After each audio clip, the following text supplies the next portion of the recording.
Hello everyone, my name is John Temmen. Once again, I am back to give my second and final guest lecture. This time, the topic is general aviation and intelligence within the aviation community. This is going to be divided into two sections. So we're going to have the general aviation component, and then we're going to move on to the intelligence component. So general aviation will cover the majority of this presentation, and I'm hoping this hits home with a lot of you. So I know a lot of people in the class probably aspire to, are working towards, or have already earned their private pilot's license. Several of you probably even have advanced ratings, and everyone else may just have a general interest in aviation, and this is where a lot of aviation careers start. So, general aviation is very important, and we'll get more into the context of it in the next slide. We'll also talk about intelligence.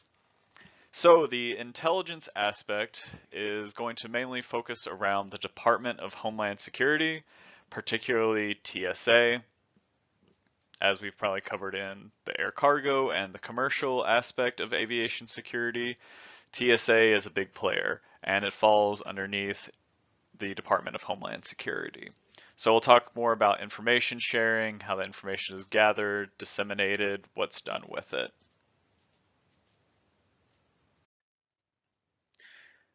All right, and here's what we're going to cover for our general aviation portion.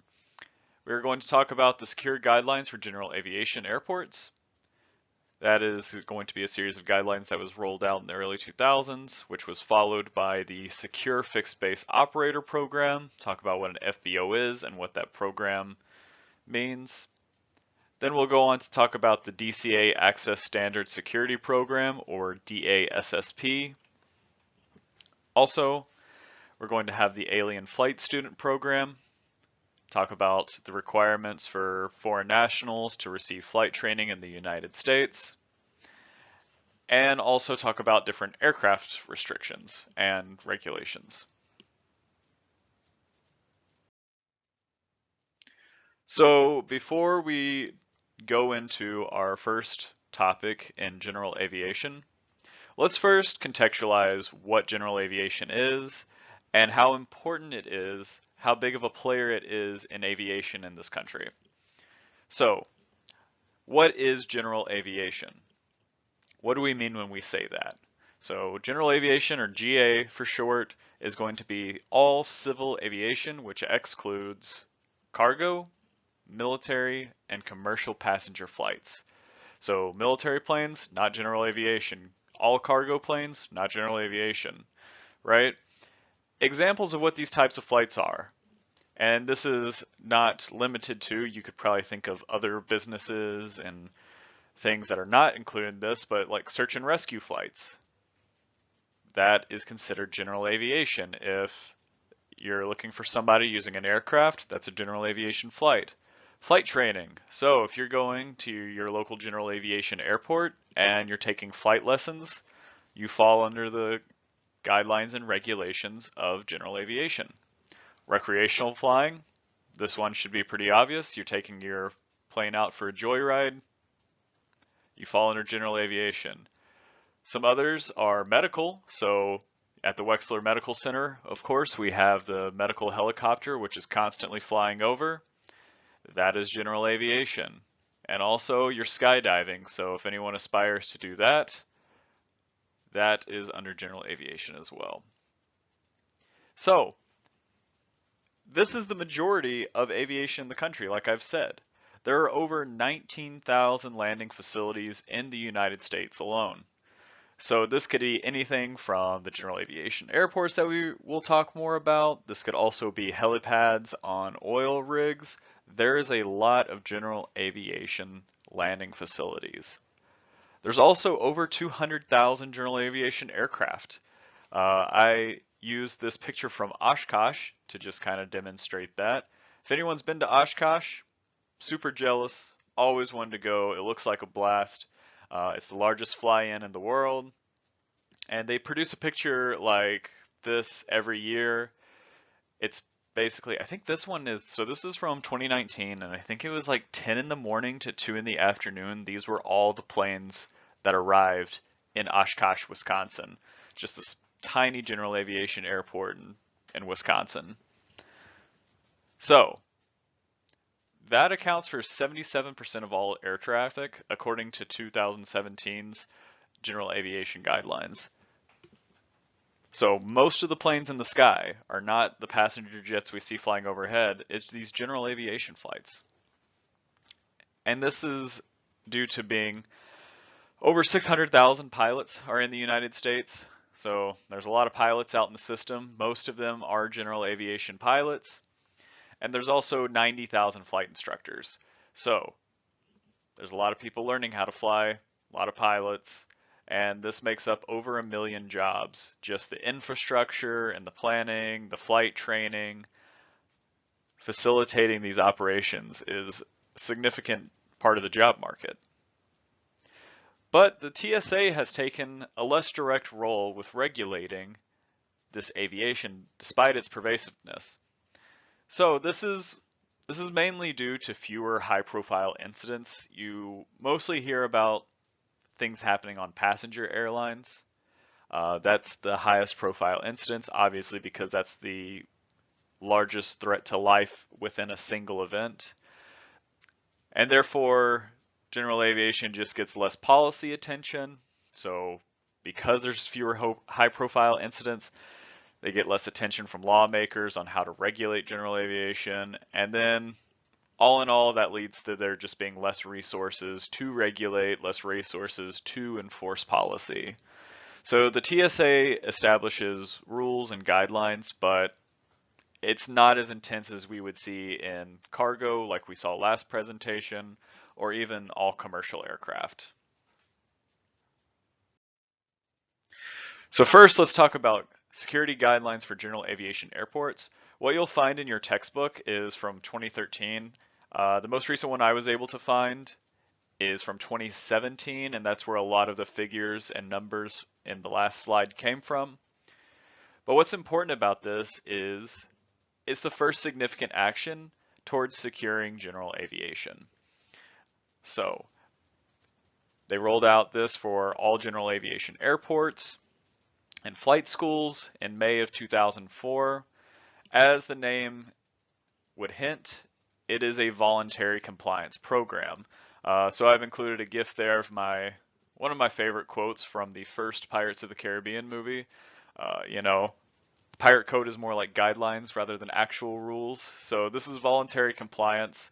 There's nobody kicking in doors making sure these general aviation airports are abiding by these guidelines. It's just strong suggestions from the federal government. And what does that look like? Well, it's a series of endorsed standards. So for instance, personnel control. At any one of these airport facilities, you're going to have individuals accessing different areas for different reasons, right? So how do you manage them and what does that look like? So we could have at one of these airports or facilities passengers, or we could have just visitors, student pilots, people trying to rent aircraft, pilots, owners, operators. So what does the federal government say we should do to secure these? First off, if you have passengers at a general aviation airport, you should check their IDs.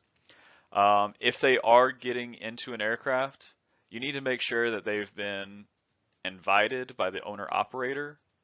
And if they're taking any cargo with them, or if there's baggage with them, or someone is loading cargo onto an aircraft at one of these airports, you need to make sure that the flight crew is aware of it and they're aware of what it is. So that's pretty important to have policies in place to ensure those when you're talking about passengers. If you have student pilots at your facility, the key components there, you're going to want to make sure they're using proper entry control. They're going through the proper entry control checkpoints, and you also want them to check in with staff. A large consideration for students as well is typically you don't want to give them as much access as you would staff for that facility. Aircraft renters are another common one at general aviation facilities. Obviously, planes are expensive, so a lot of pilots do not own their own aircraft. They'll rent aircraft for the day. basically just making sure that anyone who's renting aircraft out of your facility is entering into rental agreements. They're checking IDs for people. You want to check the medical and airman certificates for anyone who's trying to rent an aircraft. So don't rent aircraft to people who aren't medically cleared to fly. Don't rent aircraft to people who aren't certified to fly, right? And then you want to familiarize first-time customers with local operations. This just kind of benefits everyone, right? Like you don't want somebody who doesn't know the taxiways or is jamming up the local pattern because they don't know what the heck's going on, right? So if you are renting an aircraft to first-time customers at a general aviation facility, you might have a process for making sure they understand what local procedures are. Also, transient pilot sign in, sign out is a pretty important one. We'll talk a little bit more about that. Not much more, but we'll talk a little bit more about that in another slide. Aircraft security. So what's important here is just basically locking doors, right? So you don't want people to be able to move, tamper with, or take an aircraft. So if you have aircraft doors, keep them locked. If you're storing your aircraft in a hangar, lock the hangar doors. If it's applicable, you could put a propeller lock on your aircraft, right? And then also using tie-down equipments. That could be one too. That probably applies more or less to like lighter weight aircraft. Airport and associated facility security. When we talk about that, again, locking doors, right? Probably one that's more common with facilities and aircraft is like controlling key access. So what does that look like? Does your building have keyless entry? Do you have physical keys for your buildings? If so, who has access to them? So even if you lock your doors, if you don't have good key access control, what's the point, right? Also, one thing that is less apparent is numbering facilities for emergency services. Very crucial, especially if you are at a general aviation airport that has more than one hangar, right? You say there's a fire in the hangar, well, which hangar is on fire, right? So very important for emergency services that you number your facilities. And also fences, just physical barriers in general, really, like concrete barriers, fences, good way to just like keep another layer between people who don't need to be in those facilities and people who do need to be in the facility, right? Surveillance. This is mostly going to be CCTV. Also, intrusion detection systems are becoming increasingly popular. You can see this at both the micro and the macro scale. I think we're all familiar with like Ring and all sorts of other devices which are Wi-Fi enabled and use webcams. So I'm not sure what some of the more scaled up systems are called or will look like, but in general, this is becoming very affordable, very popular for everyone, homeowners, landlords, etc. Having a security plan in place is also very important. So if you have an airfield manager, right, they're going to want to come up with a plan to have access points to the airfield, right? At which points can people enter? Vehicle gates, right? If somebody needs to drive a vehicle on like a fueling truck or cargo loading or even other equipment like follow me's or maintenance vehicles, where can they enter in the airfield? Having vehicle gates. Airfield lighting, also important. Lighting in general is just a good way to keep an area secure, whether it be just psychology or what have you. People tend to do less nefarious things whenever places are well lit. So airfield lighting, important part of a security plan. Signage also, making sure that the general public knows where they're not allowed in, where they're supposed to stay out of. Also disaster response, right? So when we talk about security, oftentimes we are, and people assume it means people trying to do bad things, right? Most of the time that is what we're talking about with security. How do we prevent, malicious actors from disrupting an operation or affecting equipment, property? But it could also just mean, like, what do you do if there's a tornado? What do you do if there's an earthquake? If there is a fire on the airfield, what's the plan? How do you respond to these natural disasters, right? Also, communications, very key part. You want to be able to make sure that you have, for instance, like an emergency contact list. So if things are going bad, who should they call first? What are the numbers for local emergency services? Are there emergency services on the airfield? Are their numbers different from local emergency services? Because that can be a thing as well. Um, Also special provisions for agricultural aircraft, more commonly known as crop dusters. This one just has a lot more to do with cargo loading, right? So the payload on a crop duster is obviously insecticide and pesticide. So when we have a large quantity of chemical being loaded onto general aviation aircraft, there's different provisions for what security looks like in that instance. All right, so before we move on, I am going to suggest people take a break. So feel free to pause the video here, get up, stretch your legs, and move about. And when we come back, we will discuss the Secure Fixed Base Operator Program.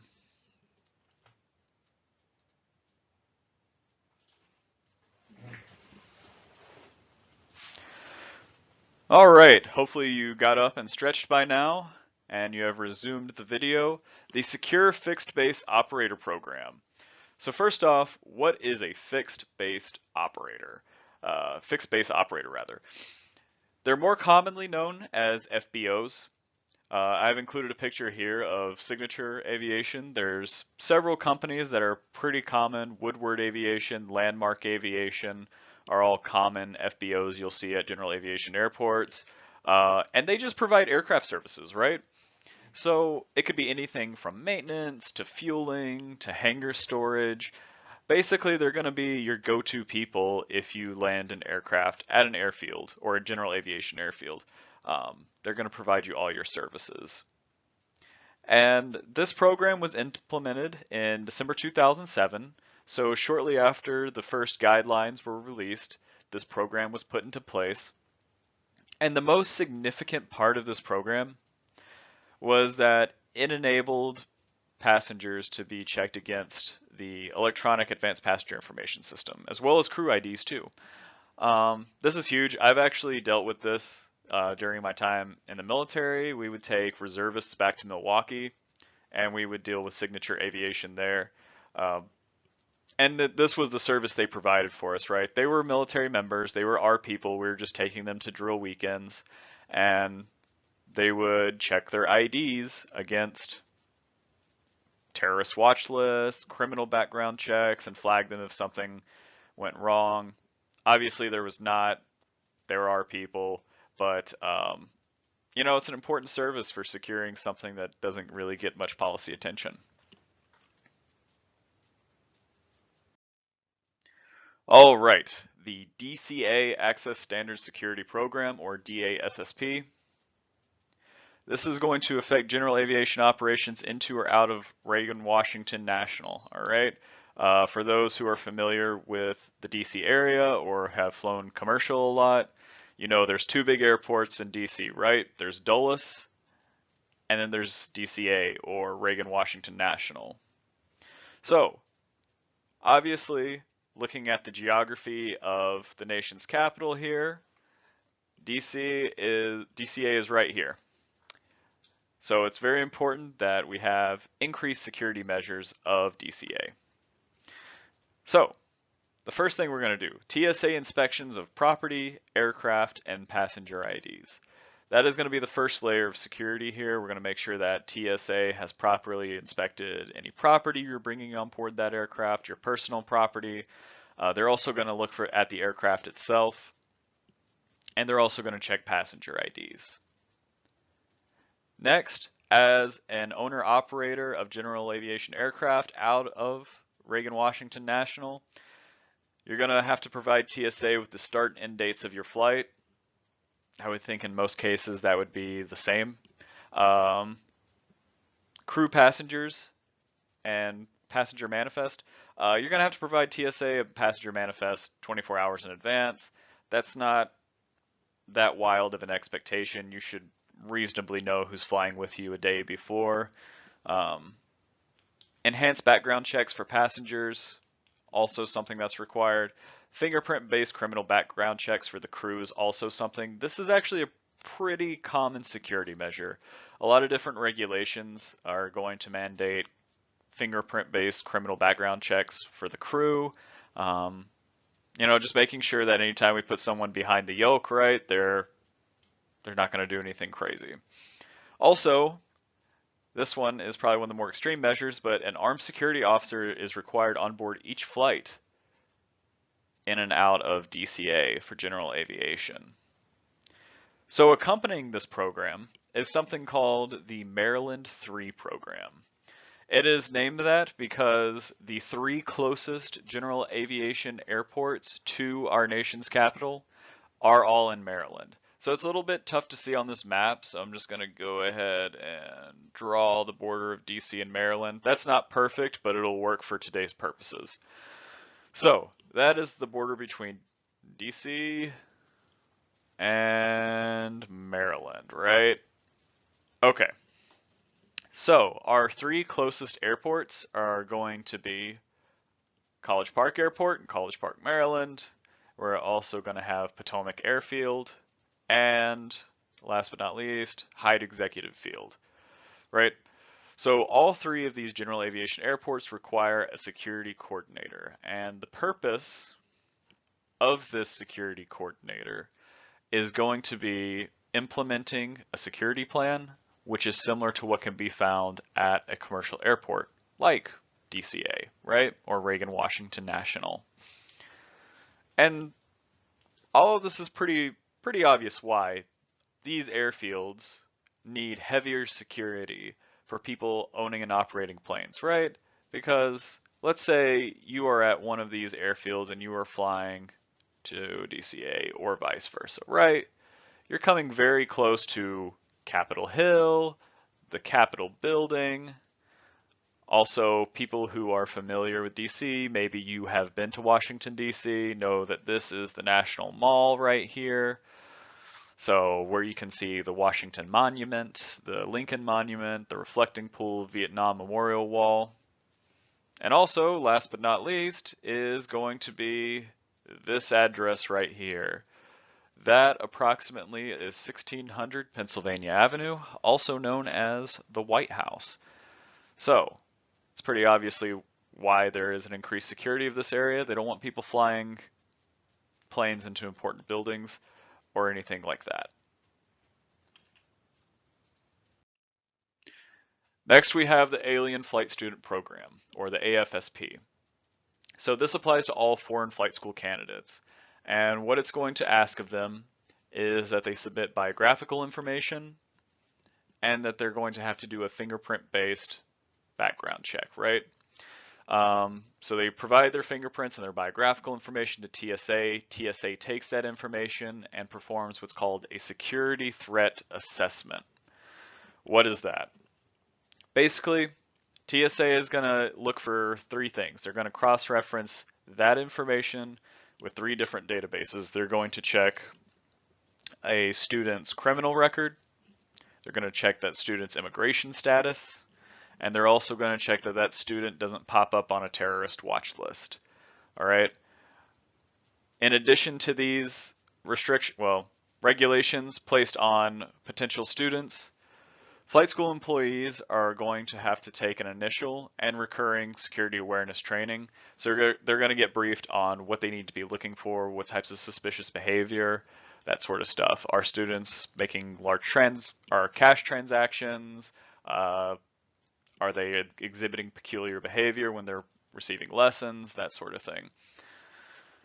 Now, this one is actually pretty important, but it's also largely a response to the fact that the 9/11 attackers did receive flight training in the United States prior to their attack on September 11th, 2001. We know for a fact through the 9/11 Commission that they received flight training in Florida, Minnesota, and Arizona. So this is largely a response to that fact. Making sure that foreign nationals who do come to the United States for flight training are just properly vetted to make sure that that does not repeat itself. And that's why the AFSP is in place. Moving forward to the 9/11 Act. So this required TSA to standardize threat and vulnerability assessments. So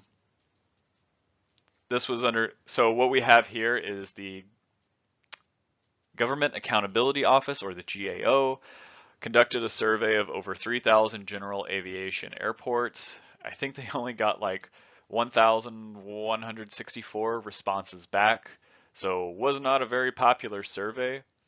And their findings were not incredibly groundbreaking, to say the least. All right, they basically found that security at general aviation airports is highly variable, which anyone that's frequented these facilities probably already knew that.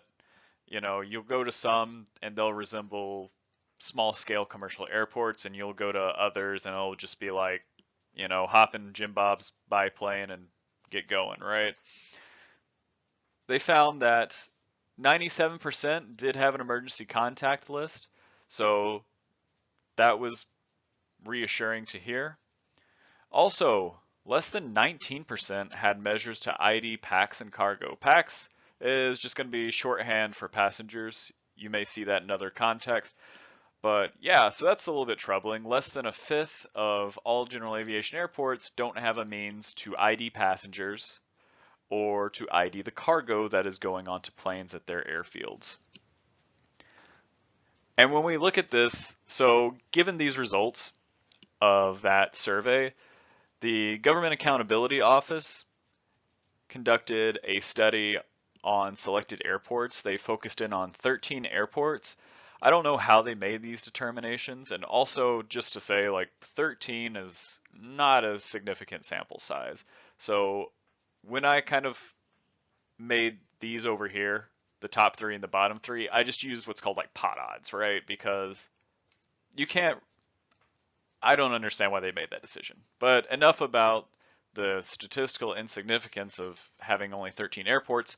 Let's look at like the top three. So what they found was lighting around hangars, hangars locked and secured, aircraft locked and secured. That was unanimous in those 13 airports that were visited, right? And this makes sense, right? One of the most expensive assets you will find at an airfield are the aircraft themselves.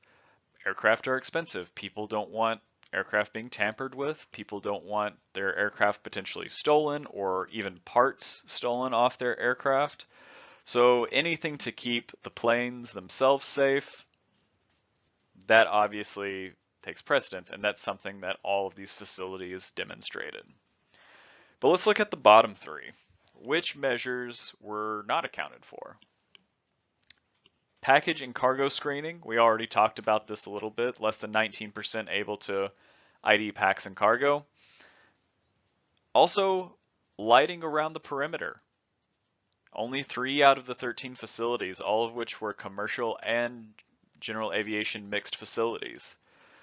So that's a pretty important safety measure. If you want to be able to deter people, like we mentioned, anytime there's well-lit areas, people tend to behave.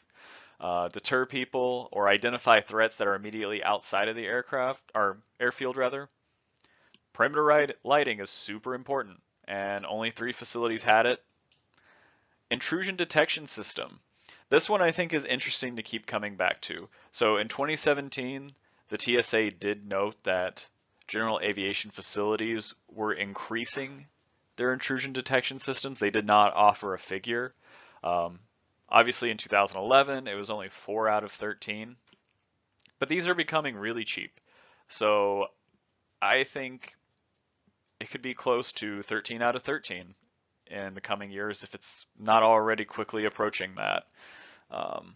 But those are the bottom 3, and the largest that we probably need to be concerned about is package and cargo screening, because that identifies a pretty big loop in the security system. So 2 out of 13, that was it, and both of those were commercial and general mixed. and one of them was commercial and general mixed and did not have it.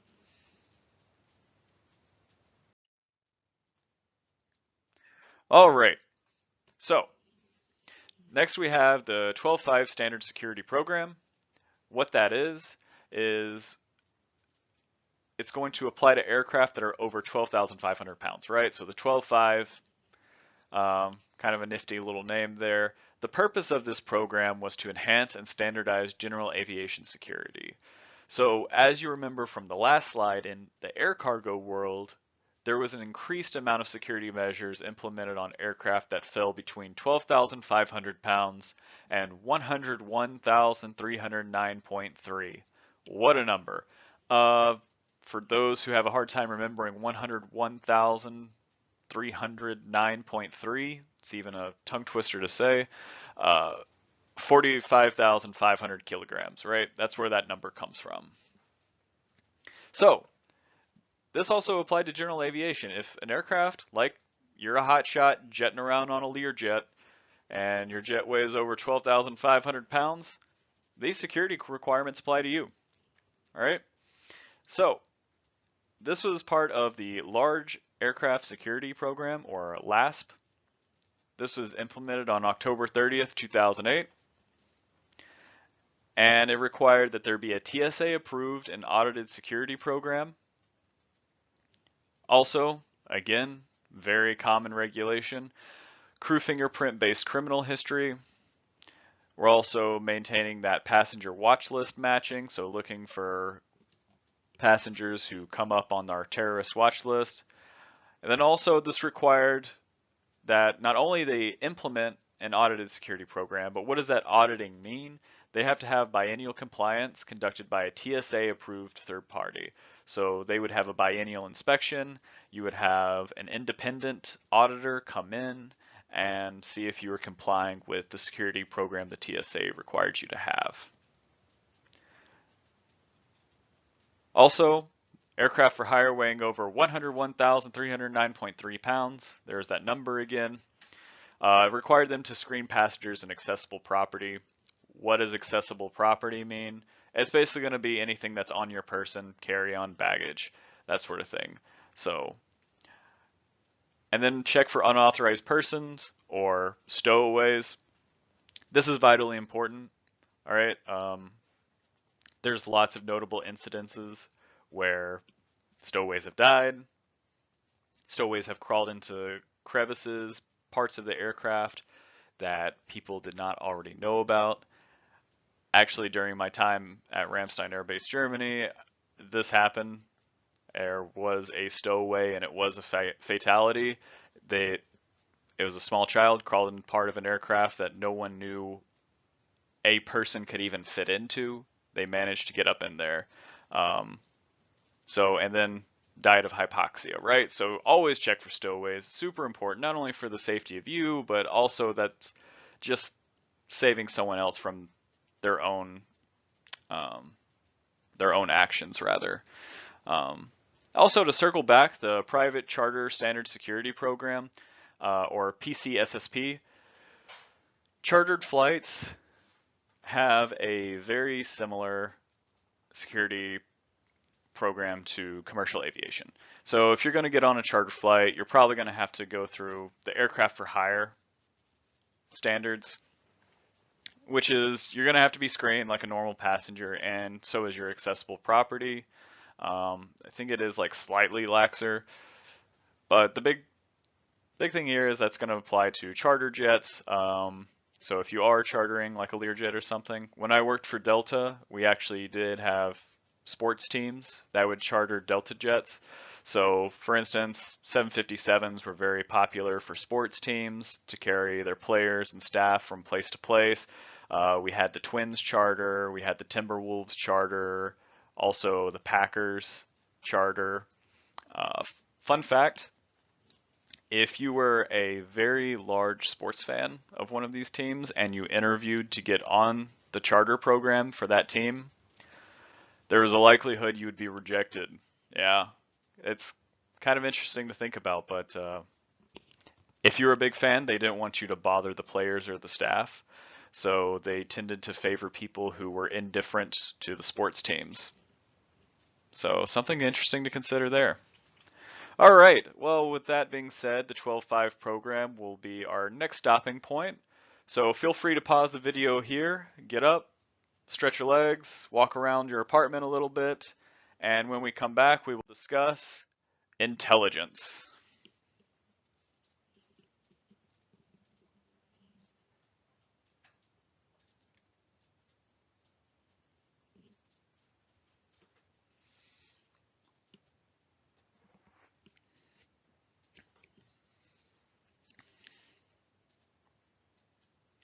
All right, welcome back. Hopefully you got up, moved around a little bit, maybe got yourself a drink.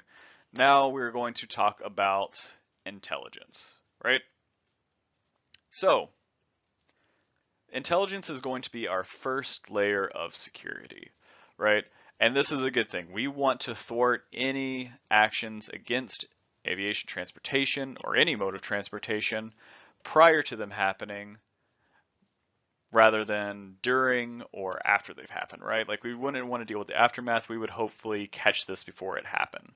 And that is the whole purpose of security, is preventing things from ever happening in the first place. And to do this, we have 4 different organizations, or 3 different organizations and 1 level of organization, I'll call it. We're going to have our Office of Intelligence and Analysis. That's going to be under the Department of Homeland Security. We're going to have the TSA has their own Office of Intelligence and Analysis. The Government Accountability Office actually plays a role in this as well. And then there's going to be other organizations who contribute to this mission, but don't play maybe such a high profile role.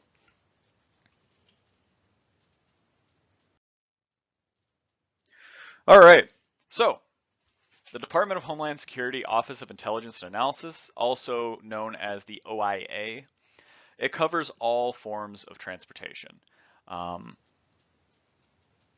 It covers all forms of transportation. It really is kind of like more of the generalist. TSA is also a generalist, but as we'll talk about in the next slide, TSA actually dives deeper into air transportation and is more of the specialist on air transportation. So it covers all forms, and it is responsible for the Nationwide Suspicious Activity Reporting Initiative, or SAR. You may have seen these as like the see something, say something. And what the OIA does and the DHS is it takes information from everywhere and it aggregates it, it evaluates it, it analyzes it to try to identify potential threats. This information could come from the leadership of the Department of Homeland Security. It could come from our vast intelligence community, so that could be any one of the military branches. It could be the FBI, it could be the NSA, it could be the CIA, right? Any intelligence agency. Private sector, if they receive tips from, say, the airlines or cargo airlines, any owner operator, that could be an important part of their intelligence and analysis. Different Department of Homeland Security components, fairly obvious. Also, state, local, tribal, and territorial governments. So this is pretty much going to be your local police forces, right? So if there is some sort of happening with local police forces, they can report that to the OIA to include in their analysis and intelligence to identify potential threats. Next, we have the TSA OIA. So the TSA has their own Office of Intelligence and Analysis. And as we mentioned in the last slide, Department of Homeland Security covers all modes of transportation, right? The TSA does too, but it dives deeper into aviation security. That is the bulk of their workload, is aviation security in particular. And so what the TSA OIA does is it receives and evaluates information from the Department of Homeland Security, law enforcement, and owners and operators specifically. Also, one benefit that the TSA OIA has over their larger parent organization is that transportation security officers and federal air marshals submit their reports, and that can be directly reviewed in this office. So if you have a federal air marshal on a flight, he's seeing something suspicious, he can send that report directly to the TSA OIA before it gets communicated to the DHS. And vice versa, if a transportation security officer notices suspicious activity or gets a tip, they can report that to the TSA OIA, and they can handle that more directly. Also, a function of the TSA Office of Intelligence and Analysis is to deploy field intelligence officers. Obvious reasons for data collection, right? Identify new and potential threats. Also, they are responsible for disseminating any intelligence they collect, right? So this is going to come into 4 different methods. They're going to have transportation intelligence notes. They're going to send these out to different facilities and carriers. The Global and Regional Intelligence Digest is something that they're going to publish for everyone to see how your geographic region is affected by different intelligence reports. Annual assessment. So every year they're going to provide assessments of different modes of transportation. They do this for, like I said, each mode of transportation. So rail transportation gets their own assessment, maritime gets their own assessment, aviation gets their own assessment once a year, just to kind of put out the state and the potential threats that are out in the world. And also there is a semi-annual assessment of airports. So like we said, aviation security is part of the TSA OIA's larger workload, and that comes in the form of these semi-annual assessment reports as well. All right, so the Government Accountability Agency, the GAO. What role do they play in all this? Mostly surveying, right? So like the name suggests, the primary purpose of this office is to hold different government agencies accountable. So their mission is not unique to the TSA or the Department of Homeland Security. It applies to the entire government. But in the context of aviation security, they're the ones responsible for surveying anyone who receives this intelligence and gauging their satisfaction. And I think, as you can see there, room for improvement is the theme. So 57% satisfaction overall, right? That's, I mean, I guess it's better than less than half, but that's by all metrics a failing score. If only 57% of your customers are satisfied, that's pretty bad. And how does that break down? So we see 64% from airports and 62% from passenger air. That should be less surprising because they focus so much time and energy on air transportation. However, air cargo, 38% satisfied. So air cargo, not satisfied at all with what the TSA is giving them. Also, short line and regional freight rail is going to be 63%. That's actually incredibly high. Highways, 56%, pretty close to average there. And the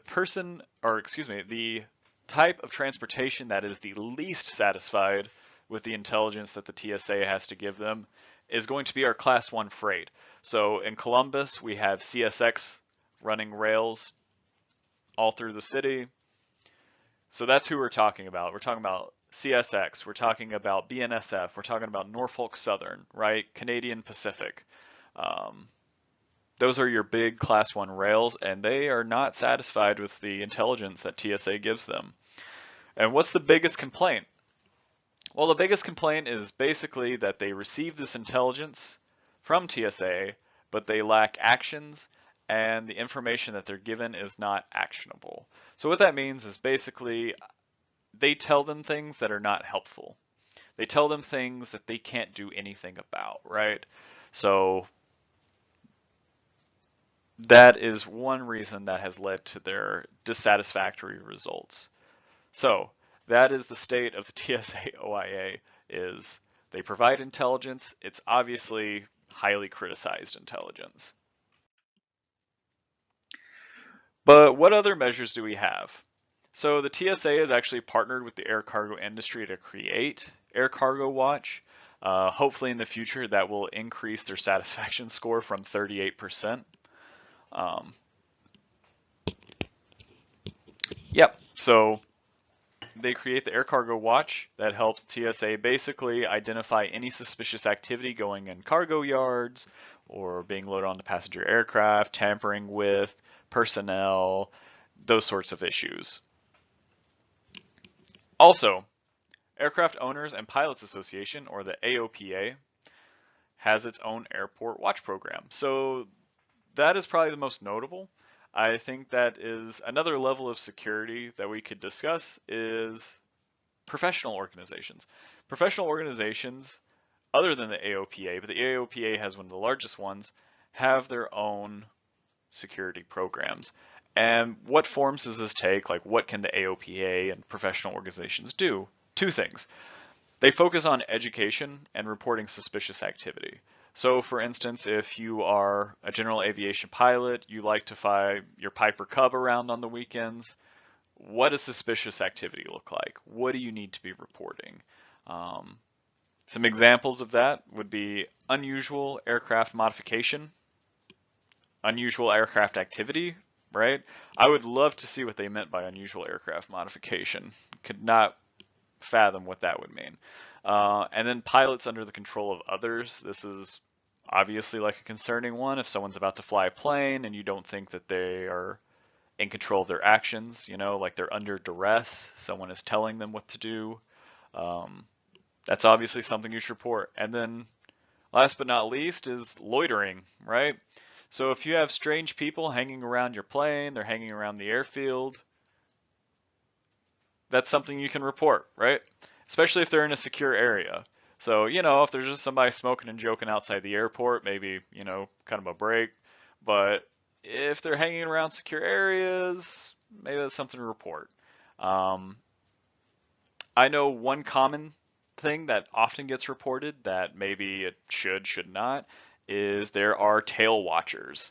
So there are people that will literally camp out off the ends of runways with binoculars and they will record all the tail flashes that they see, right? And then they'll put them online in an online database. I know when I was in the military, this was actually really concerning because they would log when we took off, they'd put it on the internet, and then they would log where we landed, and they'd put it on the internet.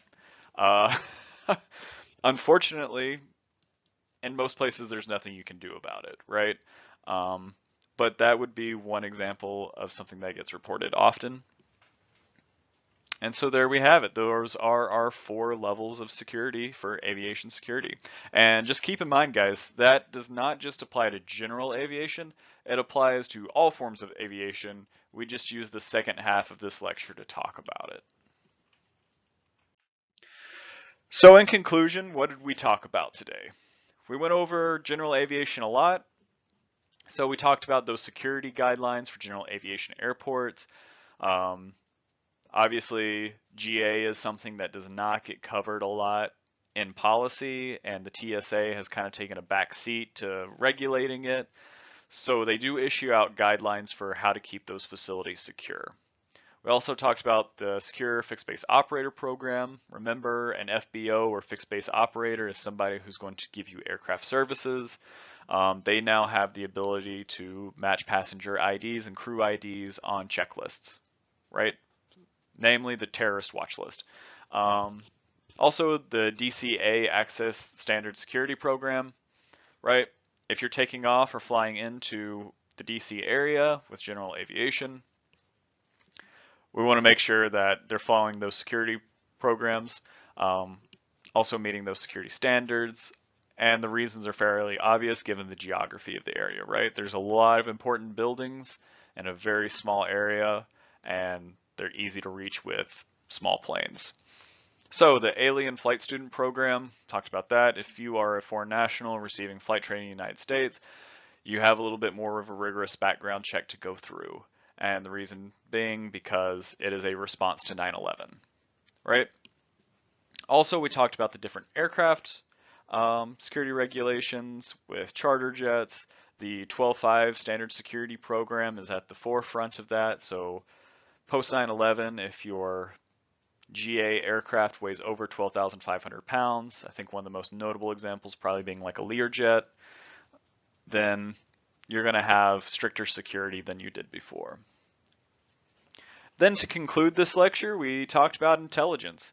Intelligence, of course, just remember that is our first layer of security. If we can report things that we see, if we can thwart attacks before they can ever happen, that is highly favorable to any other course of action. Our big players in the intelligence are going to be the Department of Homeland Security's Office of Intelligence and Analysis, or the OIA. Focusing more specifically on aviation is going to be the TSA, Office of Intelligence and Analysis. And then to make sure that the TSA Office of Intelligence and Analysis is providing quality intelligence to owners and operators of transportation systems is the Government Accountability Office or agency.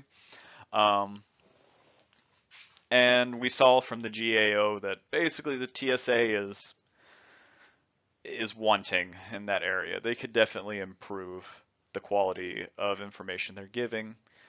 And then we also have just professional organizations, right, who conduct education to owners and operators, and they also have their own reporting. So the AOPA probably has the most well-known one for just kind of a similar to see something, say something campaign. And that is how intelligence is gathered and disseminated. So that is the conclusion, and tune in next week, I suppose.